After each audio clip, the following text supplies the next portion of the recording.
Hello everyone. आप सभी का स्वागत है आपके अपने यूट्यूब चैनल विशाल गौतम 783 पर। आज है 20 जनवरी 2024 और आज की इस वीडियो में मैं आपके लिए लेकर आया हूँ 20 जनवरी 2024 के डेली करंट अफेयर्स के कुछ इम्पोर्टेंट क्वेश्चंस। अगर आप किसी भी एग्जाम की तैयारी कर रहे हैं तो ये वीडियो आपके लिए काफ़ी ज़्यादा इम्पोर्टेंट रहने वाली है। अगर आप इस चैनल पर पहली बार आए हैं तो चैनल को सब्सक्राइब कर लीजिए और साथ ही बेल आइकन को भी ऑल पर प्रेस कर लीजिए ताकि जब भी मैं कोई नई वीडियो अपलोड करूं तो सबसे पहले आप उस वीडियो को देख पाएँ। और आज की इस वीडियो की पीडीएफ फाइल आपको हमारे टेलीग्राम चैनल पर मिल जाएगी और टेलीग्राम चैनल का लिंक आपको इस वीडियो के डिस्क्रिप्शन में मिल जाएगा, तो आप वहां से इस टेलीग्राम चैनल को ज्वाइन कर सकते हैं। तो आप इस वीडियो को पूरा ध्यान से देखिए। इस वीडियो के लास्ट में मैं आपसे क्वेश्चन भी पूछूंगा और इस क्वेश्चन का सही आंसर आपको कमेंट में बताना है। और साथ ही हम जानेंगे स्टैटिक जीके के कुछ महत्वपूर्ण प्रश्नों के बारे में भी। तो चलिए चलते हैं आज के अपने टॉपिक की ओर। तो हमारा आज का पहला क्वेश्चन है, पाकिस्तान देश पर सर्जिकल स्ट्राइक करने वाला दुनिया का तीसरा देश कौन सा है? इस क्वेश्चन का सही आंसर है ऑप्शन सी, ईरान। तो पाकिस्तान देश पर सर्जिकल स्ट्राइक करने वाला दुनिया का तीसरा देश ईरान है। ईरान तीसरा देश है जिसने पाकिस्तान में सर्जिकल स्ट्राइक की है और ईरान से पहले भारत ने सितंबर 2016 में और अमेरिका ने 2011 में पाकिस्तान में सर्जिकल स्ट्राइक की थी। अब पाकिस्तान देश की बात करें तो राजधानी है वहाँ की इस्लामाबाद, मुद्रा है पाकिस्तानी रुपया और पाकिस्तान के राष्ट्रपति हैं आरिफ अलवी। नेक्स्ट क्वेश्चन है, किस शहर में दिव्य कला मेला 2024 का आयोजन किया गया है? इस क्वेश्चन का सही आंसर है ऑप्शन सी, नागपुर। तो नागपुर शहर में दिव्य कला मेला 2024 का आयोजन किया गया है। दिव्यांग उद्यमियों को सशक्त बनाने के लिए दिव्य कला मेला 12 जनवरी से 21 जनवरी 2024 तक नागपुर महाराष्ट्र में आयोजित किया जा रहा है। और दिव्य कला मेला के माध्यम से देश भर के दिव्यांग उद्यमियों, कारीगरों के लिए उत्पादों और शिल्प कौशल का प्रदर्शन किया जाता है। नेक्स्ट क्वेश्चन है, किस राज्य में भारत अंतर्राष्ट्रीय विज्ञान महोत्सव 2023 का आयोजन किया गया है? इस क्वेश्चन का सही आंसर है ऑप्शन ए, हरियाणा। तो हरियाणा राज्य में भारत अंतर्राष्ट्रीय विज्ञान महोत्सव 2023 का आयोजन किया गया है।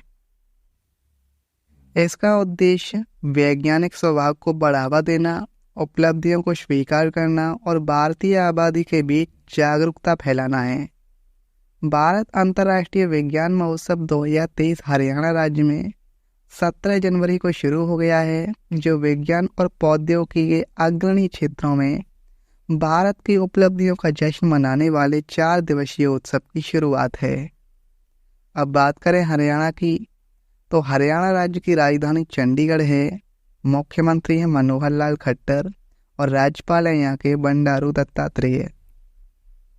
नेक्स्ट क्वेश्चन है, भारत सरकार ने नई शिक्षा नीति के तहत किस भाषा को भारत की 9 शास्त्रीय भाषाओं में से एक के रूप में शामिल किया है? इस क्वेश्चन का सही आंसर है ऑप्शन बी, फारसी। तो भारत सरकार ने नई शिक्षा नीति के तहत फारसी भाषा को भारत की 9 शास्त्रीय भाषाओं में एक के रूप में शामिल किया है।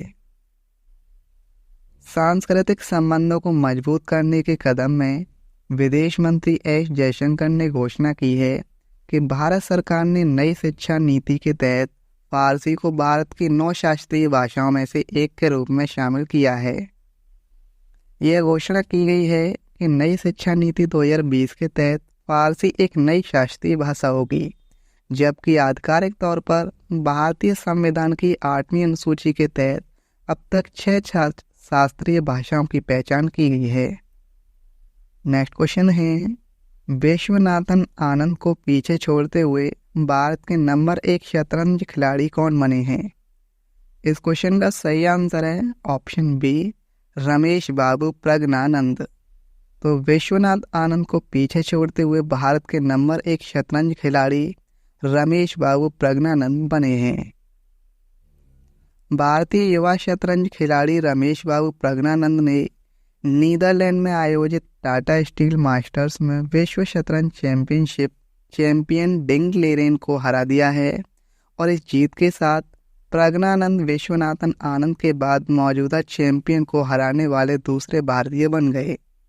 वह लाइव रेटिंग के मामले में आनंद को पछाड़कर भारत के नए नंबर 1 शतरंज खिलाड़ी भी बन गए हैं। नेक्स्ट क्वेश्चन है, ग्लोबल फायर पावर रैंकिंग में दुनिया की सबसे शक्तिशाली सेनाओं में भारत की रैंक क्या है? इस क्वेश्चन का सही आंसर है ऑप्शन बी 4। तो ग्लोबल फायर पावर रैंकिंग में दुनिया की सबसे शक्तिशाली सेनाओं में अपने भारत की रैंक 4थी है। हाल ही में ग्लोबल फायर पावर ने सैन्य क्षमता के आधार पर दुनिया के देशों की एक रैंकिंग जारी की है। दुनिया की सबसे ताकतवर सेनाओं में अमेरिका पहले, रूस दूसरे और चीन तीसरे स्थान पर है। और इस रैंकिंग में भारत की बात करें तो भारत को 4था स्थान दिया गया है। इस रैंकिंग में दुनिया के 145 देशों को शामिल किया गया है और पड़ोसी देश पाकिस्तान 9वें स्थान पर है। इस रैंकिंग में सैन्य क्षमता का आंकलन करने वाले 60 फैक्टर्स को शामिल किया गया है। नेक्स्ट क्वेश्चन है, यूक्रेन पर वैश्विक शांति शिखर सम्मेलन की मेजबानी कौन सा देश करेगा? इस क्वेश्चन का सही आंसर है ऑप्शन सी स्विट्जरलैंड। तो यूक्रेन पर वैश्विक शांति शिखर सम्मेलन की मेजबानी ये स्विट्जरलैंड देश करेगा। यूक्रेन पर एक वैश्विक शांति शिखर सम्मेलन का आयोजन स्विट्जरलैंड में किया जाएगा। यूक्रेन के राष्ट्रपति वोलोडिमिर ज़ेलेंस्की के अनुरोध पर स्विट्जरलैंड इस सम्मेलन की मेजबानी के लिए तैयार हुआ है। गौरतलब है कि रूस ने 24 फरवरी 2022 को यूक्रेन में अपनी सेना भेजी थी। तब से दोनों देशों के बीच संघर्ष जारी है। अब स्विट्जरलैंड की बात करें तो स्विट्जरलैंड देश की राजधानी बर्न है। मुद्रा है वहाँ की स्विस फ्रैंक और वहाँ के राष्ट्रपति हैं Viola Amherd. Next question है, असम राज्य के सर्वोच्च सम्मान असम वैभव से किसे सम्मानित किया जाएगा? इस क्वेश्चन का सही आंसर है ऑप्शन बी रंजन गोगोई। तो असम राज्य के सर्वोच्च सम्मान असम वैभव से रंजन गोगोई को सम्मानित किया जाएगा। असम के मुख्यमंत्री जी ने अभी हाल ही में घोषणा की है कि पूर्व चीफ जस्टिस ऑफ इंडिया यानी CJI और राज्यसभा सांसद रंजन गोगोई को असम वैभव पुरस्कार से सम्मानित किया जाएगा। असम वैभव राज्य का सर्वोच्च नागरिक सम्मान है और CJI रंजन गोगोई की अध्यक्षता वाली 5 जजों की बेंच ने साल 2019 में अयोध्या राम मंदिर पर अहम निर्णय दिया था। नेक्स्ट क्वेश्चन है, नीति आयोग की रिपोर्ट के अनुसार गरीबी रेखा से बाहर आने में कौन सा राज्य शीर्ष पर है? इस क्वेश्चन का सही आंसर है ऑप्शन ए उत्तर प्रदेश। तो नीति आयोग की रिपोर्ट के अनुसार गरीबी रेखा से बाहर आने में उत्तर प्रदेश राज्य शीर्ष स्थान पर है। 15 जनवरी को नीति आयोग ने गरीबी रेखा को लेकर रिपोर्ट जारी की। इस रिपोर्ट के मुताबिक पहले नंबर पर उत्तर प्रदेश, दूसरे नंबर पर बिहार, तीसरे नंबर पर मध्य प्रदेश और चौथे नंबर पर राजस्थान है। अब बात करें नीति आयोग की। नीति आयोग की स्थापना हुई थी 1 जनवरी 2015 में। मुख्यालय नई दिल्ली में है इसका। नीति आयोग के अध्यक्ष हैं प्रधानमंत्री नरेंद्र मोदी जी और उपाध्यक्ष हैं राजीव कुमार और ये इसके CEO हैं BVR सुब्रमण्यम। नेक्स्ट क्वेश्चन है, हाल ही में 19वीं शताब्दी का उत्सव गोरो जुदाई कहाँ शुरू हुआ है? इस क्वेश्चन का सही आंसर है ऑप्शन ए नेपाल। तो हाल ही में 19वीं शताब्दी का उत्सव गोरो जुदाई ये नेपाल देश में शुरू हुआ है।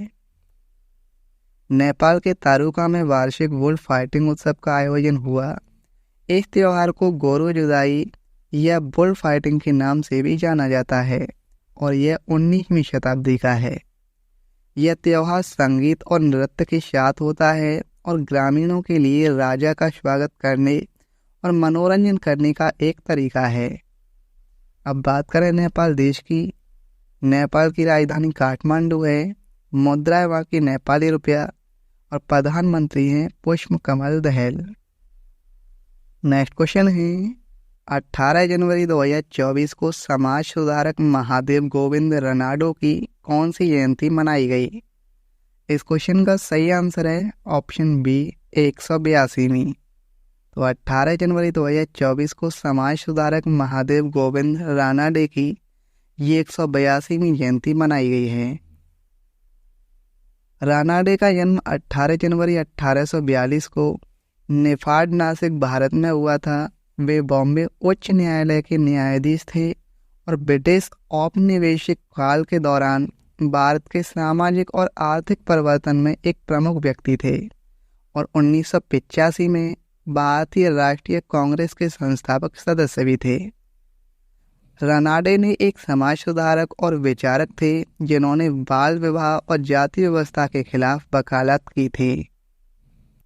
नेक्स्ट क्वेश्चन है हाल ही में किस राज्य द्वारा महतारी वंदना योजना 2024 शुरू की गई है? इस क्वेश्चन का सही आंसर है ऑप्शन सी छत्तीसगढ़। तो हाल ही में छत्तीसगढ़ राज्य द्वारा महतारी वंदना योजना 2024 शुरू की गई है। हाल ही में छत्तीसगढ़ राज्य सरकार द्वारा महतारी वंदना योजना 2024 के नाम से एक नई योजना शुरू की गई है। महतारी वंदना योजना 2024 मध्य प्रदेश सरकार द्वारा आयोजित आर्थिक सरकारी लाडली बहना योजना के सफल कार्यान्वयन से प्रेरित होकर शुरू की गई है। इस योजना के तहत सरकार का लक्ष्य आर्थिक सहायता प्रदान करना है। इसमें महिलाओं को हर महीने 1000 रुपये कुल 12,000 रुपये की वार्षिक वित्तीय सहायता प्रदान की जाएगी। छत्तीसगढ़ राज्य की राजधानी रायपुर है। मुख्यमंत्री विष्णुदेव साय हैं और राज्यपाल हैं विश्वभूषण हरचंदन। नेक्स्ट क्वेश्चन है कौन सी कंपनी भारत की सबसे मूल्यवान सार्वजनिक क्षेत्र के उपक्रम कंपनी बन गई है? इस क्वेश्चन का सही आंसर है ऑप्शन सी भारतीय जीवन बीमा निगम यानी LIC। तो भारतीय जीवन बीमा निगम LIC सबसे मूल्यवान सार्वजनिक क्षेत्र के उपक्रम यानी PSU कंपनी बन गई है। LIC के शेयर में 2% से अधिक की वृद्धि होने के बाद LIC ने भारतीय स्टेट बैंक को पछाड़कर पहला स्थान हासिल किया, जिससे सरकारी बीमा कंपनी का मार्केट कैप 5.8 लाख करोड़ रुपए के स्तर को पार कर गया है। जीवन बीमा निगम यानी LIC की स्थापना 1 सितंबर 1956 को हुई थी। मुख्यालय मुंबई में है इसका और अध्यक्ष हैं सिद्धार्थ मोहंती। नेक्स्ट क्वेश्चन है कहाँ पर गुट निरपेक्ष आंदोलन के 19वें शिखर सम्मेलन का आयोजन किया जा रहा है? इस क्वेश्चन का सही आंसर है ऑप्शन बी युगांडा। तो युगांडा में गुट निरपेक्ष आंदोलन के 19वें शिखर सम्मेलन का आयोजन किया जा रहा है। गुट निरपेक्ष आंदोलन का 19वां शिखर सम्मेलन 19 और 20 जनवरी 2024 को कंपाला युगांडा में आयोजित किया जा रहा है। युगांडा जो देश है इसकी राजधानी कंपाला है।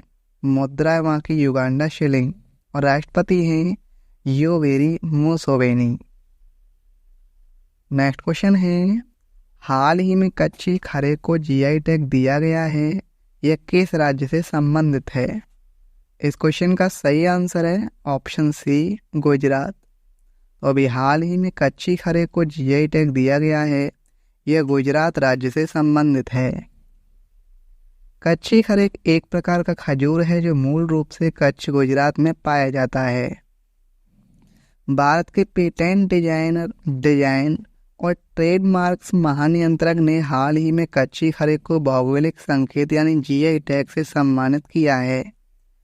गिर केसर आम के बाद GI टैग प्राप्त करने वाला यह गुजरात का दूसरा फल है। गुजरात राज्य की राजधानी गांधीनगर है। मुख्यमंत्री भूपेंद्र पटेल हैं और राज्यपाल आचार्य देवव्रत हैं। अब स्टैटिक GK को देखें तो 9 दिसंबर 1946 को संविधान सभा की प्रथम बैठक हुई थी। Land of golden fleece Australia को कहा जाता है। विटामिन B12 का अन्य नाम साइनोकोबालमिन है। अपेक्षित आर्द्रता को हाइग्रोमीटर से नापा जाता है। अमेरिका के प्रथम राष्ट्रपति का नाम जॉर्ज वाशिंगटन था। 29 अगस्त को भारत में खेल दिवस के रूप में मनाया जाता है। सायक संधि को स्वीकार करने वाली पहली देशी रियासत हैदराबाद थी। न्यूजीलैंड के मूल निवासियों को माओरी कहा जाता है। राष्ट्रपति चुनाव से संबंधित मामले सर्वोच्च न्यायालय के पास भेजे जाते हैं। कोई विधेयक धन विधेयक है या नहीं, यह निर्णय लोकसभा अध्यक्ष लेता है। संविधान के अनुच्छेद 74 के अनुसार राष्ट्रपति की सहायता एवं सलाह देने के हेतु मंत्रिपरिषद के होने का प्रावधान है। Reserve bank of India Bharat में केंद्रीय बैंक के सभी कार्यों को संपादित करता है। द साइंटिफिक सोसाइटी की स्थापना सर सैयद अहमद खान द्वारा की गई थी। विधवा पुनर्विवाह को वैधानिक मान्यता दिलवाने में ईश्वर चंद्र विद्यासागर की महत्वपूर्ण भूमिका थी और कोलकाता में सर्वोच्च न्यायालय की स्थापना रेगुलेटिंग एक्ट 1773 अधिनियम के अंतर्गत हुई थी।